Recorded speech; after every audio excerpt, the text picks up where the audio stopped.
నమస్తే, తెలుగు రాజ్యంకి స్వాగతం. నేను మీ సంధ్య. ఏపీలో అటు వైఎస్ జగన్మోహన్ రెడ్డితో కాంగ్రెస్ పార్టీ నుంచి విభేదించి ఆయనతో నడిచిన వాళ్ళు కొద్దిమంది ఉన్నారు. ఇప్పటికీ కొంతమంది ఆయనతో ఉన్నారు, కొంతమంది బయటికి రావడం జరిగింది. అందులో పిల్లి సుభాష్ చంద్రబోస్ గురించి ప్రముఖంగా చెప్తూ ఉంటారు. అలాగే 2019లో గెలిచిన తర్వాత మంత్రి పదవులు ఇవ్వడం, ఆ తర్వాత రాజ్యసభకు పంపించడము మనకి ఇదంతా తెలిసిందే. తర్వాత వాళ్ళ వారసుల్ని తెర మీద తీసుకురావడానికి కొందరు ప్రయత్నం చేశారు. అది కొందరికి వర్కౌట్ అయింది, మరికొందరికి వర్కౌట్ అవ్వలేదు. ఈ నేపథ్యంలో ఈ మధ్యకాలంలో పిల్లి సుభాష్ చంద్రబోస్ గారు ఎందుకో మౌనంగా ఉన్నారు. అలాగే కుమారుడు చిన్నబాబు కోసము ఏవో ప్రయత్నాలు చేస్తున్నారు అంటూ ఇలా రకరకాలుగా వార్తలు వస్తున్నాయి. దీంతో పాటు ఆ ప్రాంతంలో ఇంటర్నల్ వార్ నేతల మధ్య ఒకరింటొకరికి పడట్లేదు అన్న ఇంకో వాదన కూడా తెర మీదకి వస్తుంది. సీన్ కట్ చేస్తే ఈ మధ్యకాలంలో ఎక్కడ వైఎస్ఆర్సీపీ తరపున పిల్లి సుభాష్ గారు ఏ కార్యక్రమంలో పాల్గొన్న సందర్భాలు కూడా కనిపించట్లేదు. ఏంటన్న పార్టీకి దూరంగా ఉంటున్నారా, లేకపోతే రాజకీయ వారసుడి కోసం ఆయన రంగం సిద్ధం చేస్తున్నారా, ఇంటర్నల్ వార్ని ఎదుర్కోవడానికి ఆయన వ్యూహాలు రచిస్తున్నారు? తెలుసుకునే ప్రయత్నం చేద్దాం. చరిత్రకారులు, రాజకీయ విశ్లేషకులు చిలకడ శ్రీకాంత్ గారు మనతో ఉన్నారు. ఆయన మాటల్లోనే. శ్రీకాంత్ గారు నమస్తే అండి. నమస్కారం సార్. ఇక్కడ మోపిదేవి వెంకటరమణ, పిల్లి సుభాష్ గారికి ఇద్దరికి మంత్రి పదవులు వచ్చాయి. ఆ తర్వాత రాజ్యసభకు పంపించారు. తర్వాత చూసుకుంటే ఈ మధ్యకాలంలో మోపిదేవి గారు తెలుగుదేశంకి వెళ్ళిపోయారు, పిల్లి సుభాష్ గారు కినుక వహించారు. బట్ ఉన్నారా లేదా అన్నది ఒక క్వశ్చన్ మార్క్. దాని గురించి చెప్పాలంటే ఫస్ట్ ఏం చెప్తారు? చాలా అత్యంత సున్నితమైన మరియు సమస్యాత్మకమైన నియోజకవర్గం రామచంద్రపురం. రామచంద్రపురాన్ని, అమలాపురాన్ని, వీటిని మనం అంటే ఇదంతా కోనసీమ ప్రాంతం. ఇప్పుడు ఈవేళ ఏదైతే మనం అంబేద్కర్ కోనసీమ అని మాట్లాడుకుంటున్నామో ఆ జిల్లాకు చెందినటువంటి 7 నియోజకవర్గాల్లో ఈ 2 నియోజకవర్గాలు అత్యంత సున్నితమైన సమస్యాత్మకమైన నియోజకవర్గాలు. ఒకటి అమలాపురం, ఇంకోటి రామచంద్రపురం. ఇక్కడ ఈ కథ మనం తోట త్రిమూర్తులు గారి దగ్గర నుంచి మొదలు పెట్టాల్సి వస్తుంది. ఓకే, మళ్ళీ అక్కడికి ఎందుకు వెళ్ళడం? దానికి దీనికి లంకి ఉంది. ఓకే, తోట త్రిమూర్తులు గారు 94లో స్వతంత్ర అభ్యర్థిగా గెలుపొందిన తర్వాత ఆయన రామచంద్రపురంలో అంత క్రితం కాపు సామాజిక వర్గం నుంచి ఎంఎస్ సంజీవరావు గారిని మల్లిపూడి శ్రీరామ సంజీవిరావు ఆయన ఏకగ్రీవంగా ఎన్నికయ్యి, ఆ తర్వాత కాకినాడ లోక్సభకు ఎంపికయ్యి కేంద్ర మంత్రిగా ఒక వెలుగు వెలిగి భారతదేశానికి శాస్త్ర సాంకేతిక వైజ్ఞానిక శాఖ మంత్రిగా సేవలందించి రాజీవ్ గాంధీ గారు ప్రధానమంత్రిగా ఉన్న సమయంలో ఈ మల్లిపూడి శ్రీరామ సంజీవరావు గారే భారతదేశానికి కంప్యూటర్ని తీసుకుని వచ్చినటువంటి కేంద్ర మంత్రి. మహామహనీయుడు, మనం స్మరించుకోదగినటువంటి మహనీయుడు. ఆయన గురించి ఒకరోజు మనం విశ్లేషించుకుందాం.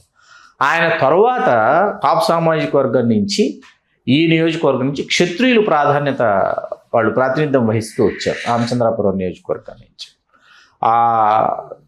ఆ దరిమిలా ఏంటంటే కాపుల సాంద్రత ఉంది. కాపుల తర్వాత కల్లుగీత కార్మికులు ఉన్నారు, తర్వాత దళితులు ఉన్నారు. కాపుల నుంచి తోట త్రిమూర్తులు గారు ఆయన లీడర్గా ఎమర్జ్ అయ్యి పాలిటిక్స్లోకి వచ్చి క్రియాశీలక రాజకీయాలు తెలుగుదేశం యొక్క ప్రభ బలంగా వీస్తున్న సమయం, తెలుగుదేశం అధికారంలోకి వస్తుంది అనుకున్న సమయంలో ఆయన టికెట్ నిరాకరించారు. నిరాకరిస్తే ఆయన మిర్యాల వెంకటరావు గారిని కలిసి, మిర్యాల వెంకటరావు గారు కాంగ్రెస్ పార్టీ అధికారంలో ఉంది, ఎన్నికలు కాంగ్రెస్ పార్టీ అధికారంలో ఉండగానే కదా వెళుతుంటే ఇక్కడ సాధ్యమవుతుందా అక్కడంటే వెంకటరావు గారు ఒకటే చెప్పారు, ఒక సభ ఆర్గనైజ్ చేయి, నేను వస్తాను, ఒక మీటింగ్ పెట్టు, అసలు కమ్యూనిటీ ఉంది అని చెప్పి ఎలక్షన్స్కి ఒక ఇండిపెండెంట్కి వెళ్తే గెలుస్తామా గెలవమా చూద్దామా అని చెప్పేసి ఒక ప్రయోగం చేశారు 94లో. అది ఇండిపెండెంట్గా తోట త్రిమూర్తులు గారు గెలిచారు. ఇండిపెండెంట్గా గెలిచారు. తెలుగుదేశం పార్టీ హక్కును చేర్చుకుంది. తెలుగుదేశం పార్టీలో 99లో కూడా ఆయన శాసనసభ్యుడు అయ్యారు. అయిన తర్వాత అక్కడ ఉన్నటువంటి కాంగ్రెస్ పార్టీలో పిల్లి సుభాష్ చంద్రబోస్ గారు ఆయన కూడా ఎదుగుతూ వస్తున్నటువంటి ఒక సమయం. ఆయన రాజశేఖర రెడ్డి గారికి అత్యంత ఇష్టడుగా ముద్రపడ్డారు జిల్లాలో. మీకు ఉండవల్లి అరుణ్ కుమార్ గారు, తర్వాత జక్కంపూడి రామ్మోహన్ రావు గారు, పిల్లి సుభాష్ చంద్రబోస్ గారు, వీళ్ళందరూ ఏంటంటే రాజశేఖర రెడ్డి గారి వర్గంగా గుర్తింపు తెచ్చుకున్న వాళ్ళు ఉమ్మడి తూర్పుగోదావరి జిల్లాలో. 2004 ఎన్నికల్లో కాంగ్రెస్ పార్టీ ఆయన టికెట్ నిరాకరించింది.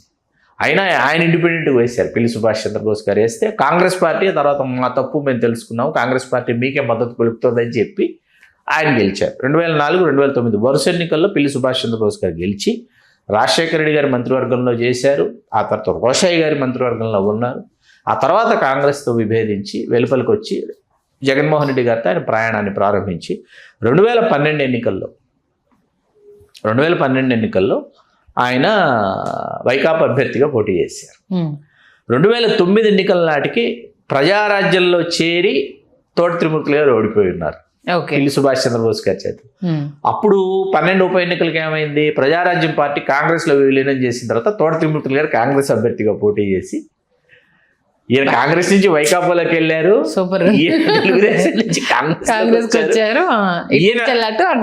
వచ్చి తోట త్రిమూర్తులు గారు పిల్లి సుభాష్ చంద్రబోస్ గారిని ఓడించారు. ఓకే. 14 ఎన్నికలకి తోట త్రిమూర్తులు గారు ఎక్కడికి వచ్చారు, గర్వ ఆప్సి తెలుగుదేశంలోకి వచ్చేసారు. ఓకే. వచ్చి తెలుగుదేశం నుంచి పోటీ చేసి గెలిచారు 14 ఎన్నికల్లో. 2019 మళ్ళీ సీన్ రివర్స్. 19కి వచ్చేటప్పటికి ఏమైంది, అత్యంత అసలు 19 ఎన్నికలు చాలా రసవత్తరమైనటువంటి ఎన్నికలు అనమాట. 19కి వచ్చేటప్పటికి ఏమైంది, మీకు పిల్లి సుభాష్ చంద్రబోస్ గారిని మండపేట పంపించారు. మండపేట ఇక్కడ తోట త్రిమూర్తులు గారు తెలుగుదేశం పార్టీ అభ్యర్థి, చెల్లుబోయిన వేణుగోపాలకృష్ణ గారిని కలుగిత సామాజిక వర్గం, ఆయన అంత క్రితం 14 ఎన్నికలు కాకినాడ రూరల్ నుంచి ఓడిపోయారు. ఆయన తీసుకొచ్చి చెల్లుబోయిన వేణుగోపాలకృష్ణ గారిని రామచంద్రపురం వైకాపా అభ్యర్థి, ఓకే, తెలుగుదేశం అభ్యర్థి తోట త్రిమూర్తులు గారు, ఈయన ఇట్లా మీకు ఒక వేశారు. ఈ ఎన్నికలకి 19 ఎన్నికలకి వేసేటప్పటికి ఏమైంది, జనసేన అభ్యర్థిగా చంద్రశేఖర్ గారు పోటీ చేశారు. టి చంద్రశేఖర్. ఓకే. అతను గణనీయంగా ఓట్లు 18,000 అనుకుంటా, 18,000 ఓట్లు అతను సాధించడంతో కేవలం 5,000 ఓట్లతో తోట త్రిమూర్తులు గారు ఓడిపోయి చెల్లుబోయిన వేణుగోపాలకృష్ణ గారు గెలిచారు. సరే, ఇక్కడ దాకా బాగుంది కదా. అక్కడ మండపేటలో పిల్లి సుభాష్ చంద్రబోస్ గారు ఓడిపోయారు. ఓకే. ఎవరైనా మోపిదేవి వెంకటరమణ గారు అక్కడ ఓడిపోయారు రేపల్లిలో. ఓడిపోతే జగన్మోహన్ రెడ్డి గారు వరుసగా ఓడిపోయారు. 12 ఉప ఎన్నికలో ఓడిపోయి, అసలు 14లో ఓడిపోయి, 19లో ఓడిపోయి, అంతే కదా, 3 ఎన్నికల్లో ఓడిపోయినట్టు పిల్లి సుభాష్ చంద్రబోస్ గారు రిజెక్టెడ్ అన్నమాట. డైరెక్ట్ ఎలక్షన్లో హీ వాజ్ రిజెక్టెడ్. ఓడిపోతే జగన్మోహన్ రెడ్డి గారు ఆయన్ని తీసుకొచ్చి ఉప ముఖ్యమంత్రి కూడా, నాట్ ఓన్లీ రాష్ట్ర మంత్రి, 5 ఉప ముఖ్యమంత్రులు. అప్పుడు కాపుల నుంచి ఒకరు, వెనుకబడిన తరగతుల నుంచి ఒకరు, ముస్లిం మైనార్టీల నుంచి ఒకరు, ఎస్సీల నుంచి ఒకరు, ఎస్టీల నుంచి ఒకరు, ఇట్లా 5 నుంచి 5 ఉప ముఖ్యమంత్రి, 5 సామాజిక ఉప ముఖ్యమంత్రిని చేసి పిల్లి సుభాష్ చంద్రబోస్ గారిని వేసి, ఆ తర్వాత మీకు శాసనమండలికి పంపించి, శాసనమండలి నుంచి మీకు ఏంటి రాజ్యసభకు ఎకాయికిన, మళ్ళీ ఉప ముఖ్యమంత్రి కాస్త ఆ రాజ్యసభకు వెళ్ళేటప్పుడు ఈ మంత్రి పదవికి రాజీనామా చేయాలి. చేసిన తర్వాత అప్పుడు చెల్లిపోయిన వేణుగోపాలకృష్ణ గారు ఇదే సామాజిక వర్గానికి చెందిన వ్యక్తిని రాష్ట్ర మంత్రిని చేశారు. శాసనసభ్యుడిగా రాష్ట్ర మంత్రిగా చెల్లుబోయిన వేణుగోపాలకృష్ణ గారు వాస్తవానికి రామచంద్రాపురం నియోజకవర్గంలో కీలకమైనటువంటి పాత్ర పోషించారు. అదే రగడ నడుస్తుంది. ఈ చెల్లుబోయిన వేణుగోపాలకృష్ణ గారు ఎవరు అంటే మళ్ళీ జక్కంపూడి రామ్మోహన్ రావు గారి శిష్యుడు. ఓకే. ఈ జక్కంపూడి రామ్మోహన్ రావు గారు ఈ చెల్లుబోయి అంటే ఇక్కడ సామాజిక సమీకరణాలు ఉంటాయి. ఒక్కొక్క సామాజిక వర్గం నుంచి ఒక్కొక్కరు ఫేసెస్, నెక్స్ట్ ఎవరు అనేటటువంటి ఫేసెస్ను కూడా ఫైండ్ అవుట్ చేయాలి. అలా ఫైండ్ అవుట్ చేసినటువంటి టైంలో ఈ చెల్లుబోయిన వేణుగోపాలకృష్ణ గారు కనిపించారు జక్కంపూడి రామ్మోహన్ రావు గారికి. ఈ సామాజిక వర్గం నుంచి, కలుగిత సామాజిక వర్గం నుంచి, ఈడికి సామాజిక వర్గం, గౌడ్స్, ఇతను బాగుంటాడు. పిక్ చేసి రాజశేఖర రెడ్డి గారి దగ్గర తీసుకెళ్ళి జిల్లా పరిషత్ చైర్పర్సన్గా ఇతను బాగుంటాడు ఎన్నికల్లో నించోబెట్టి మనకి తూర్పుగోదావరి జిల్లా పరిషత్ చైర్మన్గా గెలిచారు. ఆయన ఇప్పుడు క్రియాశీలక రాజకీయాలు వైకాపాతో ప్రయాణం చేసి ఆయన మీకు రాష్ట్ర మంత్రి కూడా అభివృద్ధి అద్భుతంగా చేశారు. చేసిన తర్వాత మొన్న ఎన్నికలకి 24 ఎన్నికలకి సుభాష్ చంద్రబోస్ గారు ఆయన రాజ్యసభలో ఉన్నారు కాబట్టి ఆయన పదవీ కాలం కొనసాగుతోంది కాబట్టి పూర్తి అయిపోయింది. అయిపోయింది. అదే ఆ ఎన్నికల నాటికి ఉన్నారు, తర్వాత పూర్తయింది. ఎన్నికల నాటికి తన కుమారుడు సూర్యప్రకాష్ అలియాస్ చిన్నబాబు, పిల్లి సూర్యప్రకాష్కి అవకాశం ఇమ్మన్నారు. సూర్యప్రకాష్కి ఇచ్చారు. ఇక్కడ ఎవరు ఊహించినటువంటి విషయం ఏంటంటే 19 ఎన్నికల్లో తెలుగుదేశం పార్టీ అభ్యర్థిగా ఓడిపోయినటువంటి తోట త్రిమూర్తులు గారు వైకాపాలో చేరి, వైకాపాలో శాసనమండలి సభ్యుడయి, వైకాపా మండపేట ఇన్ఛార్జిగా అక్కడికి వెళ్ళి మొన్న ఎన్నికల్లో ఆయన అక్కడ ఓడిపోయి, అయినప్పటికీ మండపేటలో తన ప్రభావాన్ని, తన ప్రతాపాన్ని తోట త్రిమూర్తులు గారు తనదైనటువంటి ముద్ర అక్కడ వేస్తున్నారు. అక్కడ ఆయన ఏం చేశారంటే, ఆయన అక్కడ ఉన్నారు, ఇక్కడ మరి ఎవరు పోటీ చేయాలి 24 ఎన్నికలకి? ఒక దశలో త్రిమూర్తులు గారు కుమారుణ్ణి నించోబెడదామన్నది ఒక చర్చ వచ్చింది తోట పృథ్వీరాజుని. లేదు ఇంకా చిన్నవాడు, నేనున్నాను కదా, నా తర్వాత తీసుకొద్దామని త్రిమూర్తులు గారు సున్నితంగా, నేను త్రిమూర్తులు గారిని స్వయంగా నేను అడిగాను, పృథ్వీని రామచంద్రపురం నుంచి కంటెస్ట్ చేస్తున్నారా అని నేను అడిగాను, లేదా మండపేట పృథ్వీ చేసి మీరు రామచంద్రపురానికి వస్తున్నారని కూడా అడిగాను నేను. ఇక్కడ మీకు ఏమైందంటే, ఇక్కడ అక్కడ లేదు అక్కడ సూర్యప్రకాష్కి ఇస్తున్నారు కాబట్టి పృథ్వీ కరెక్ట్ కాదు. ఇప్పుడు ఇక్కడ చిరకాలం చిరంతరంగా నిరంతరాయంగా కత్తులు దూసుకున్నటువంటి తోట త్రిమూర్తులు గారు, పిల్లి సుభాష్ చంద్రబోస్ గారు వైకాపాలోనే ఉన్నారు. అవును. వాళ్ళు ఎటువంటి శత్రుత్వం వాళ్ళ మధ్య నడిచింది అంటే వాటి గురించి అసలు మనం ఆఫ్ ద రికార్డ్ చాలా విషయాలు మాట్లాడుకోవచ్చు, వేరే విషయం. సరే, ఇప్పుడు ఒకే పార్టీలో వార్ ఇంకా కంటిన్యూ అవుతుందంటే కదా, అందుకోసం ఇప్పుడు కంటిన్యూ అవుతున్నది వార్ బిట్వీన్ త్రిమూర్తులు గారు పిల్లి సుభాష్ గారు కాదు. నో, చెల్లిపోయినా కూడా వైకాపాలోనే కదా ఉన్నారు.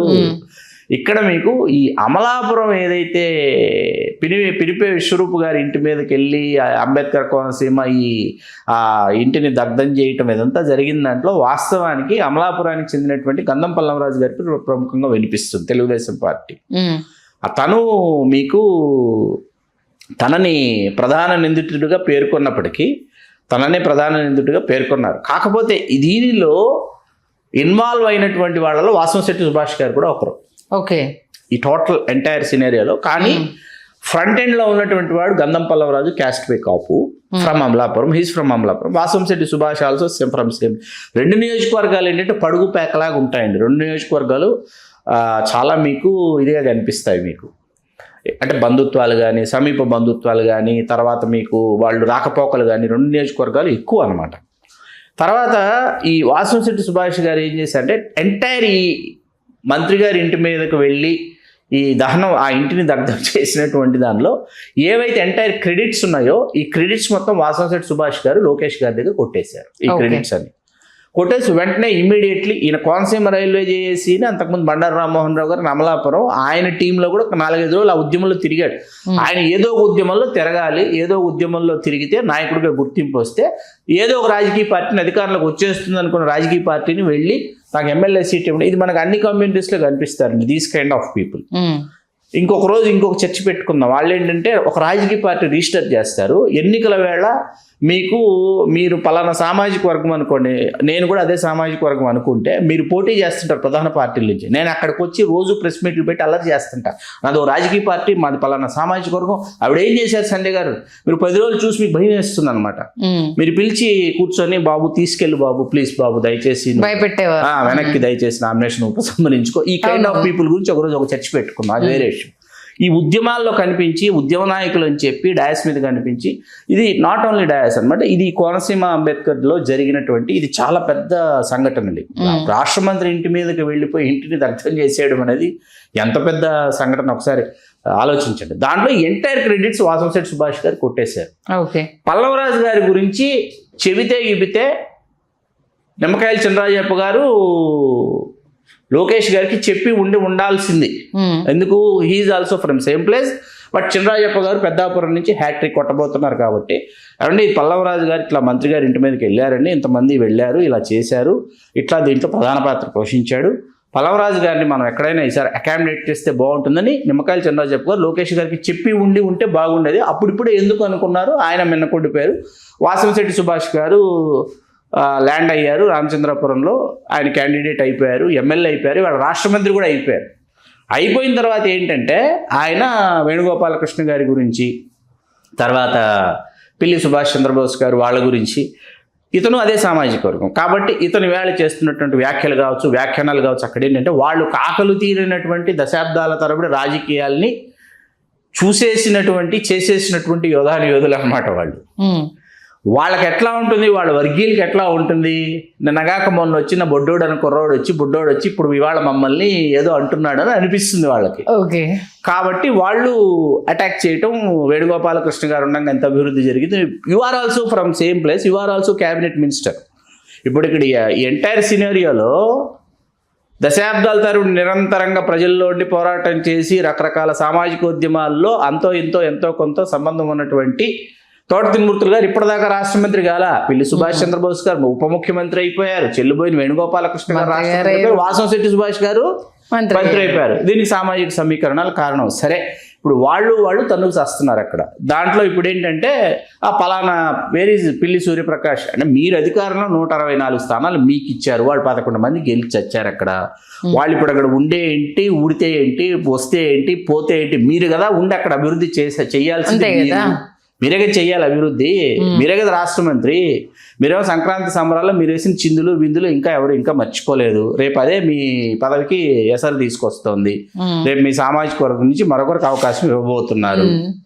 ఖచ్చితంగా మిమ్మల్ని తప్పించబోతున్నారు, మీ సామాజిక వర్గం నుంచి గౌత్ శిరీష్ గారికి అవకాశం ఇవ్వబోతున్నారు అన్నది ఇన్సైడ్ టాక్. అంబేద్కర్ కోనసీమ నుంచి ఇస్తే మిమ్మల్ని తొలగిస్తే ఉన్నటువంటి ఏకైక కాపు బండారు సత్యానందరావు గారికి రాష్ట్ర మంత్రి ఇవ్వాలి. దీంతో పాటు అమలాపురం రాజకీయాలను కూడా కలిపి మాట్లాడుకుంటే అదొక పెద్ద చరిత్ర అవుతుంది. ఓకే, అంటే ఇప్పుడు పిలి సుభాష్ గారు వైఎస్ఆర్సీపీలో ఉన్నారా? ఎక్కడికి వెళ్తారండి? ఎక్కడికి వెళ్తారు? ఎవరు తీసుకుంటారు? ఎక్కడికి వెళ్తారు? ఇప్పుడు ఈ వయసులో ఏం చేస్తారు? వెళ్ళి కొడుకు కోసం ఏవో ప్రయత్నాలు చేస్తున్నట్టు. ఏం ప్రయత్నాలు చేస్తారు? ఎక్కడికి వెళ్తారు? ఏం ప్రయత్నాలు చేస్తారు? ఓకే, ఎవరు రాణిస్తారు? ఆప్షన్ లేదు, లేదు, నో ఆప్షన్. ఓకే, సుదీర్ఘ విశ్లేషణ అంటే ఎక్కడి నుంచి వెళ్ళి మొదలయ్యింది, అసలు ఎక్కడ వారు జరిగింది, ఎవరిది ఆధిపత్యం అనేది చాలా చక్కగా తెలియజేశారు. ధన్యవాదాలు శ్రీకాంత్ గారు. ధన్యవాదాలు సండి. హలో, తెలుగు రాజ్యం ఛానల్ చూస్తున్నారా? సామాజిక రాజకీయ జీవన చిత్రణే తెలుగు రాజ్యం. అతిశయోక్తులు అసత్యాలు ఉండవు. రాజకీయ కోణం కాదు, ప్రజా కోణమే కొలబద్ద. తెలుగు రాజ్యం వీక్షణ మీ ఉత్తమ అభిరుచికి నిదర్శనం.